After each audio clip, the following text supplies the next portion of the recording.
Welcome to the Prison Professors Podcast. We serve people who face challenges with prosecution, sentencing, and prison.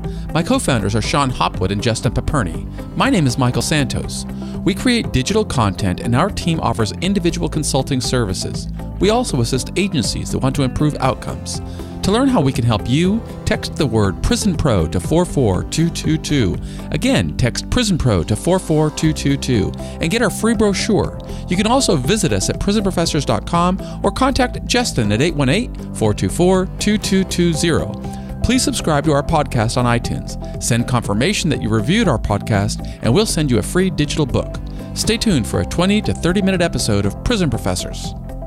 Welcome to Prison Professors. I am Michael Santos. Those of you who are regular listeners to the show know that I frequently profile individuals who have gone through the criminal justice system and come back successfully. Our real passion is to show people that it's never too early and it's never too late to begin sowing seeds for a better life. We like to show people who are in prison that the decisions they're making today will have a direct relationship on their prospects for success, both in prison and beyond. But today we are going to be listening and learning from an individual who has never directly experienced the criminal justice system, meaning she's never stood up for count, she's never been charged with a crime, she has never gone through a sentencing hearing, but she has been indirectly involved with the criminal justice system in a number of ways that I find fascinating. More importantly, she is devoting her life and her career to helping individuals in custody emerge successfully. So I want to take this moment to welcome Katie Leonard of the organization known as, well, I'm going to let her tell her what the organization is known as. It's called 083org, and those of you in federal prison know that those three numbers mean something. But we're going to talk with Katie. Katie, tell us a little bit about your background and when you first started hearing about the prison system. Yeah, thank you. Well, thank you for having me, first and foremost. But yeah, so my background is community development and economic development. I went to school for urban planning and public health and really have looked at, the disparities that we see, the racial disparities and the social disparities in communities, and how do we bring in investment and development to allow people to be upwardly mobile and ultimately impact quality of life. Why did you do that? What inspired you? I mean, certainly, the prison system we look at as being one of the greatest social injustices of our time that perpetuates intergenerational cycles of failure. And so when I find somebody like you who has an interest in bringing up more awareness and improving it, I just get so inspired. Why is it that you were drawn to this type of work of community building? Because I think it's fascinating. Tell us. Yeah, I mean, I probably can't say why. I think that it's more in tune with kind of like what my purpose might be. But I've always had this change the world mentality. I've always, from elementary school, tried to corral my friends to go out and do caroling or to do community service projects or to come together in some type of way.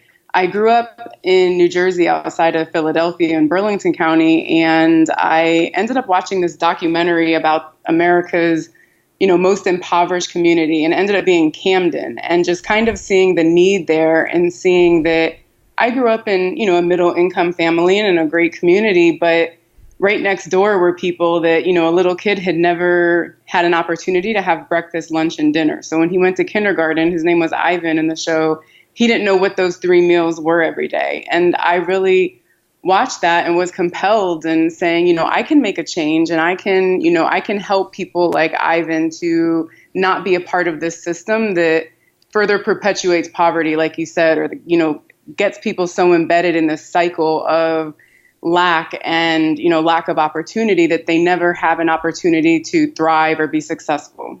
And so you then transitioned from getting your academic degree to really applying all that you have learned, working inside of jails and prisons. And I'd love to have you tell our audience a little bit about that work. Yeah, so I started volunteering with an organization called OAR in Fairfax County here in Northern Virginia, probably 2 years ago, teaching workforce skills. So what does OAR stand for? It's Opportunities, Alternatives, and Resources. It's a reentry organization that really, one, has classes within the detention center, but also helps clients, get jobs and go through case management to just really be successful upon release.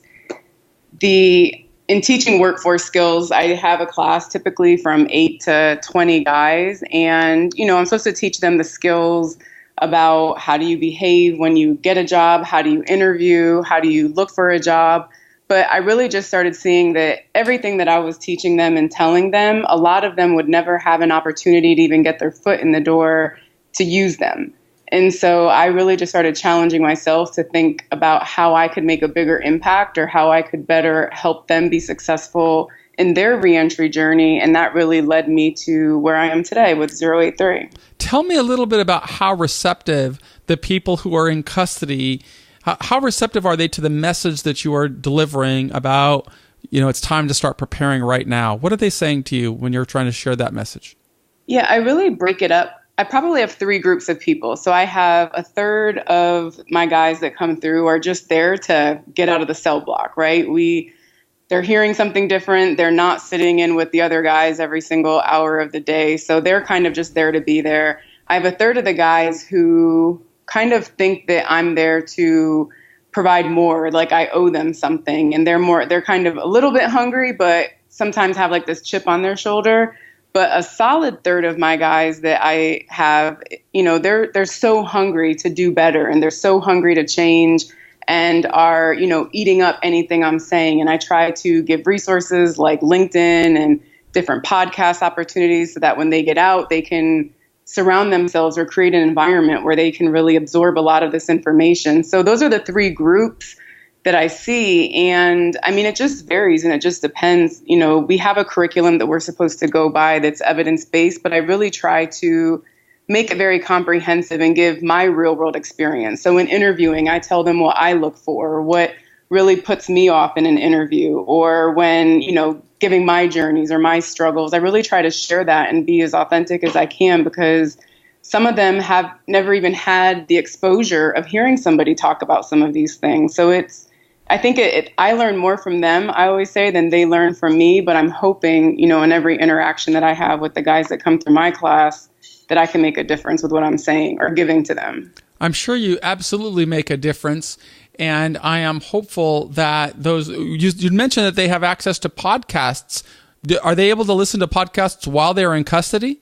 No, I usually give them when they get out. So I just started doing this spectrum of kind of like a timeline to where we start talking about what they can do while they're currently incarcerated, like reading or, finding like-minded individuals or getting involved in as many programs as possible. We talk about that release. And again, it's just me. I've never been in their shoes, but I do know that the first 2 days or the first 2 weeks are so critical and so important, where they're going to be pulled in so many different directions. And so, trying to communicate to them that their network and their circle of who they surround themselves with is so crucial in, allowing them to be successful and make wise choices in that time. And then, we go through the job search, and then when they're actually on the job, and then interviewing skills. So I try to get this full timeline or this full spectrum for them, but they don't have access to podcasts when they're inside. But I do give them a list of podcasts like yours once they get out to listen to kind of just equip themselves a little bit better. Well, I can tell you that a lot of my experience of being in prison is that sometimes people don't have hope. They don't have enough hope while they're in there. They don't really believe that the decisions they're making inside can have such a meaningful influence on their prospects for success, both in prison and, of course, beyond. And I think it's really important, the work that you are doing, to show these people that they can begin reading books, and reading books in a critical manner that will help them develop a skill set and a mindset that will allow them to communicate to prospective employers or creditors or business partners. And at least that's certainly made all of the difference for me in my journey, and made the difference for other people that we profile on the Prison Professors podcast, that show, hey, they may have made bad decisions, they may have been in prison, they may have started off poor, but that's not what's going to define them. Rather, what's going to define them is how they overcame that. And anybody who's in that situation really has a blessing when they have an opportunity to listen and learn from a volunteer like you. But you've done more than simply just volunteer by going into prisons. You have transitioned into helping people who come out become successful in their own right. And I'd love to hear a little bit about what your organization stands for, how it started, and how it's going to be defining success as you move forward. Absolutely. So 083 is an area code. And so I'm sure, as you know, in terms of federal indictments and inmate numbers, it is the last three digits of your case number or inmate number if you are federally indicted in the Eastern District of Virginia. So 083 means something to a large population of people. I started this work, and again, going back into my work in the detention center in Fairfax County, and, I'm patting myself on the back thinking that I'm doing this great thing, I'm giving back, and to some extent, it's a very great thing, but I had a guy one time in my class that we had a large class one time. It's probably about 20 guys that kept showing up. And the larger classes are kind of hard to make build a relationship or make a connection with people. And so our last class, we only had 8 guys show up, and, it was really odd. And about halfway through, a deputy came to the door and said there was an incident in one of their buildings and they weren't able to release some of the guys to come get their certificates. And so I was really excited because a lot of deputies probably wouldn't have taken that step to come get their materials. And so I walked to the front, gave him the stuff, and he left. And I'm in my feelings and really proud and excited that, they're going to get their stuff, even though they weren't there. And this one guy in the class who never said anything was like, "Miss Katie, you see, we try." He's like, "It's hard for us to even come to class. We're laying around all day. It's hard to get up and get our jumpsuits on and get down here. But we try, and they're not even able to come get their certificates." And he was like, "It's even harder when we get out. We try, and we're not able to move forward." And he looked at me, and he was like, "What are we supposed to do?" And I had that, that lump in your throat when you want to cry. I mean, it was there for a solid 30 seconds. And me knowing the situation when he and the rest of the guys in the class would get out would be so dire, and they would have a lot of no's, and they would have a lot of people who wouldn't want to employ them or give them, housing or whatever it might be. I really struggled to not cry. And finally I told him, I was like, "I don't have an answer for you because it is going to be difficult when you get out. And that's why I stress to you the importance of knowing what your barriers are now. So if you have financial barriers, if you have housing barriers, work on that now. You have resources in here where you can start asking questions about housing opportunities and, job training prospects or job prospects." And so I was like, "But that's a really horrible answer. And that's the best that I can do. I can't help you." And so I was still upset. I still, we did our certificate program, and then they left. And I ended up crying the whole way home from the detention center back to where I live. And I really just challenged myself to do more than just going in there once a week and giving them an hour and a half worth of material and saying, "Okay, Katie, you have this background in economic development. You're so passionate about communities, and you know that the distressed and disenfranchised communities that you work with have very large numbers of people who've previously been incarcerated. How can you, work this to a higher impact?" And so I remember learning about tech incubators in graduate school and how a lot of local governments really leverage those tech incubators to bolster economic development in communities. So I just Googled ex-offender business incubator, and 068 in Pittsburgh popped up. And then I didn't reach out to Dan Bull immediately. I was kind of scared. And I just started talking to people here in DC and Northern Virginia to say, one, does this make sense? Is there a need for this type of work in this region? And what does business incubation look like? I mean, I started a consulting company for healthy community design, but I did that on my couch in my sweatpants. I didn't do true business incubation. And so kind of just asking people, I ended up going full circle and connecting back with one of my professors. And he said, "Katie, this is a great idea. I'm willing to support you and help you any step of the way, but don't contact me until you talk to the founder in Pittsburgh." So he gave me a full script of what to say to Dan, and I went by that script and I contacted him, and it just so worked out. They were looking to expand their model, and we, over the past year and a half, have really been just trying to look at the lay of the land here in Northern Virginia and then execute on what our ideas were, and we're ready to launch here in the spring. How will the business model work? Hello? Hello? Oh, I think I lost you for a second. Yeah. How will the business model work of your business? Well, right now I am fortunate enough to where Dan is they have this great model. They've been in business over 4 years now, but we're actually going to start in Northern Virginia with bringing a construction and cybersecurity company down from Pittsburgh. And so I'll be able to start with that right away. But outside of that, it's really whoever shows up with a solid business plan that's scalable and profitable and is in a good place in their reentry journey.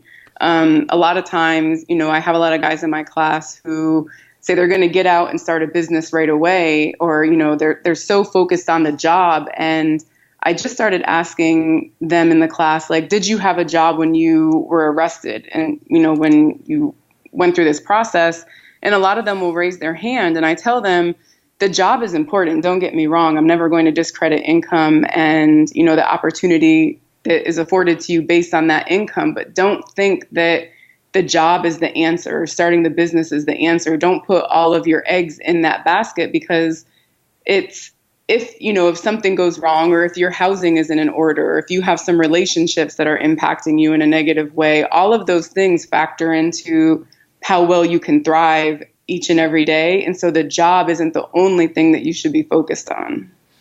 So when you're coaching these people to get involved in business, what are you hearing about, or if you've done it in the past, or if you're doing it in the future, I'm curious, the people that are going to be successful working for you, what will they have done while they were in prison to put them in a better position to help you, or for you to help them?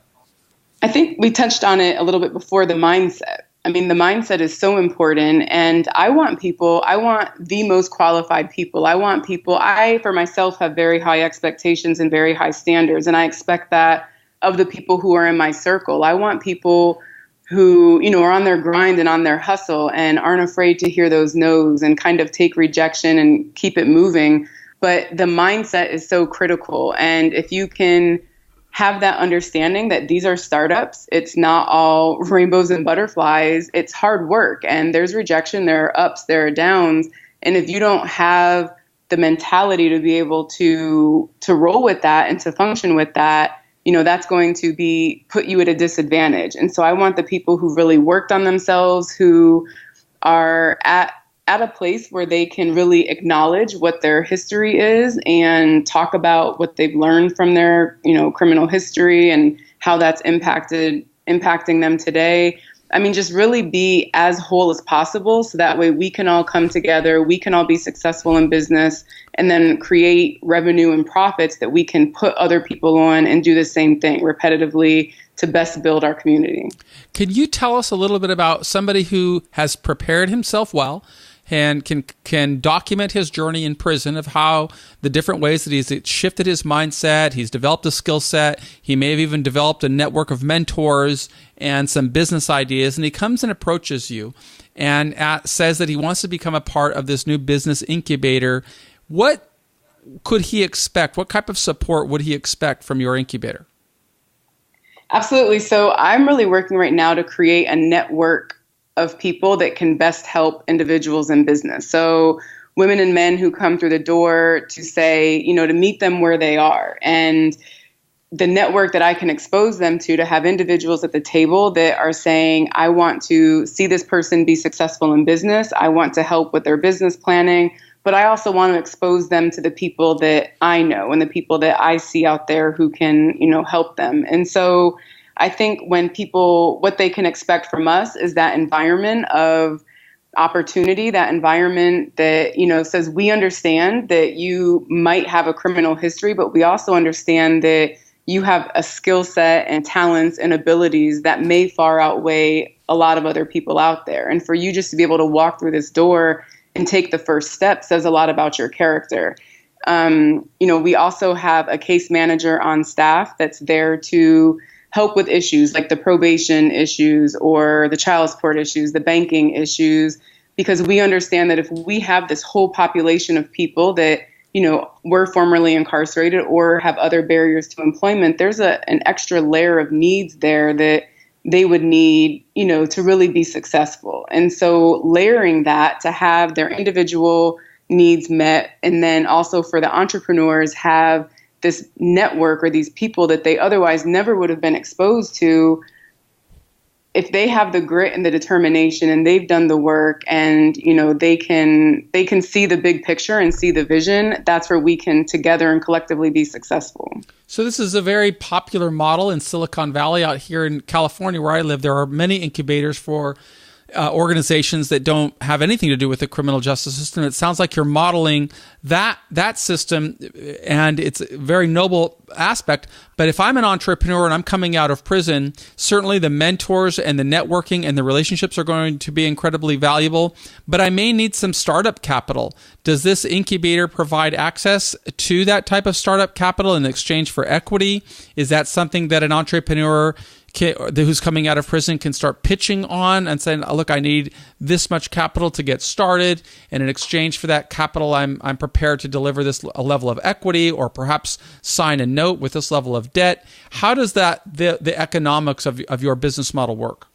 Exactly as you just mentioned. I mean, we are there to help provide some of that startup capital, but also show different options. So, to try to keep businesses as lean as possible and to not have people go into debt, or to surround them with other opportunities. So we have a really great CDFI, a community development finance institution in Fairfax County that, they are a network of partners of helping small businesses get set up and get going. And they actually have a really big focus right now on returning citizens, and with the understanding that, people have barriers to employment. They may not get hired, and going into business for themselves may be the best bet for them. And so, again, if people are in a good place in that reentry journey and can kind of see what the impact of the startup life is and what that might, how that might impact their lives, then we are happy to, talk about the resources and provide the resources that they need to be successful with their business. Can you give us a case study? I know that you are 083 is a new organization, but you've been working with Dan Bull, who we featured in an earlier episode. In fact, he was featured on, his episode is coming live on February the 12th, 2018. It's episode number 48 on the Prison Professors program. But maybe you could give us a case study of somebody who's come out, how much capital he tried to raise, what he did with that capital, and what type of ROI, return on investment, that capital resulted in for the people who believed in him. Sure. I can't go into too much specifics that I'm not sure about the ROI in, but I do know even in how he started with linking up with somebody who, he heard had an idea for a straw. And did he share the startup story with you already? Let's hear your version of this one. Okay.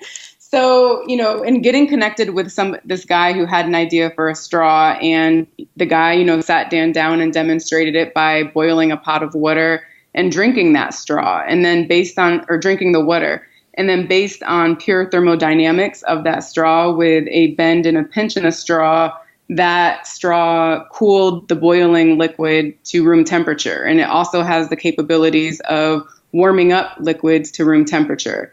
And so Dan, basically had $10,000 and poured it into this guy and helped him patent it and trademark it, license it, sell it, and use those revenues to then put back and kind of bootstrap and start 068. And so there was not a model that he was going off of to start 068. It was really just, learning his experience from, that straw and saying, hey, there's opportunity here.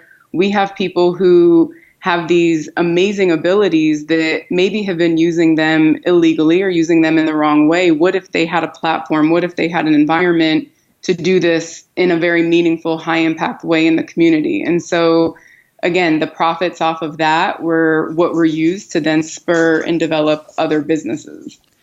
That's a pretty amazing story of taking a straw and using thermodynamics to cool boiling temperatures and heat up cold beverages to temperatures that you can consume.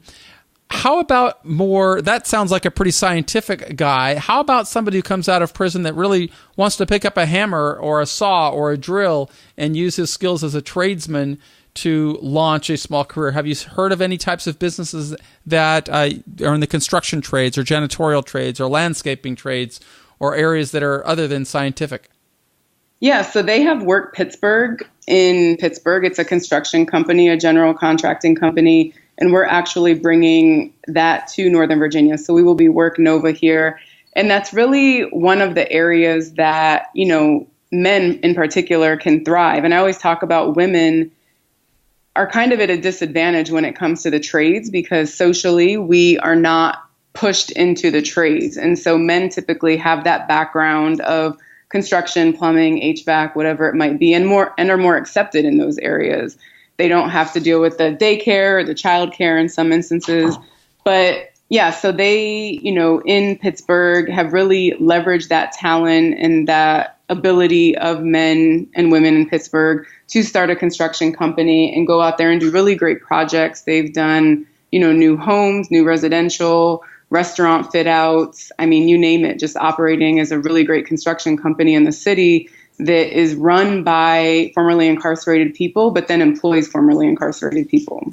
The super important message here for those in our audience is that although you may be going into the prison system now, or you may be in prison right now and listening to this program, and you're thinking, wow, I can't wait to become a part of a great organization like 083 or 068 when I get out and become a part of an incubator where I can get my business started and get access to $10,000 to get something started. The reality is there are steps that you can take right now.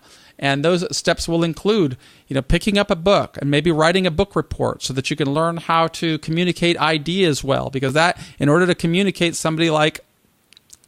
your message to somebody that is going to believe in you and write a check for you, you've got to be thinking about, okay, I've got to develop a good written portfolio of work that demonstrates my commitment to success. Another opportunity that you can take wherever you are is to pick up a GED book.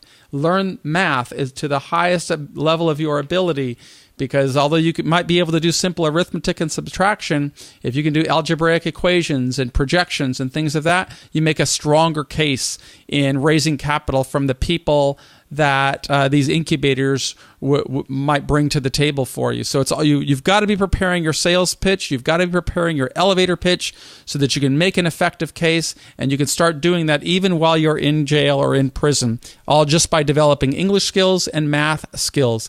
Can you tell us a little bit more about, Katie, can you tell us a little bit more about the investors who are putting up the capital to fund these ventures? What level of receptivity or objection are you facing from them when you're saying, we want to raise money to provide to people who've just come out of prison so that they can start businesses? It's right now, because I haven't had to put, where the rubber meets the road, I guess, at that point, because we're just launching. But so far, the reception has been great. And like I said, DC is doing a really great job in reentry, and Northern Virginia and Virginia as a whole. Our former governor, Terry McAuliffe, was really active in restoring voting rights. And so the time is kind of right now to where this is a forefront of people's conversations. But I think that there's still this layer there, or this stigma that exists of people who've been incarcerated. So it seems like this glamorous, sexy concept, but I think there's still this level of work that has to be done to show people that, we're dealing with people who are traumatized. I would argue every day that you're incarcerated is traumatic. And, the investors that are showing up, there are a lot of great people who are really involved in the impact investment realm, and that want to see their money do socially good or do social good in communities. And that's great. I think that, that's where we will tap into that resource and when we're moving forward. But